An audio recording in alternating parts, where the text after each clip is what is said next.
Matul il-jum tal-ħadd, bosta persuni ħadu l-opportunità li flimkien mal-qraba u ħbib tagħhom jattendu għal festival ta' ċitru imtella fil-Palazz ta' San Anton. Il-Festival ta' ċitru kien organizzat mill-Malta Community Chest Fund bil-flus imorru għad-Dar tal-Providenza. Nħossni kommossa kemm jattendi u jiġi bil-qalb il-poplu Malti u għawċi għal dal-attivitajiet li torganizzaw il-Malta Community Chest Fund. Kienet fest oħra ta' suċċess. Madwar 9,000 kilo larinġ imbijaw waqt dan il-festival. Li ma larinġ ġi maqtuħ mill-ġnien tal-Palazz ta' San Anton.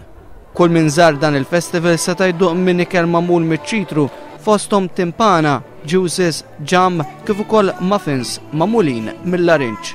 Dawk li attendew ħandu l-opportunità li jżuru l-ġonna tal-Palazz u l-Kitchen Garden. Aħna s-sena l-oħra ġejna wkoll m'għandna pjaċir hawn stalls interessanti ħafna u fis-sessin it-tfal jitalmu. Ġew biex jieħdu gost it-tfal u ħafna pjaċir. Għall-karità ovvjament u l-atmosfera Maltija. Illum hawn sabiħ ħafna, kulħadd qed jgħinna u ħafna volontira u atmosfera sabiħa ħafna. Din kienet it-tielet edizzjoni tal-Festival taċ-Ċitru.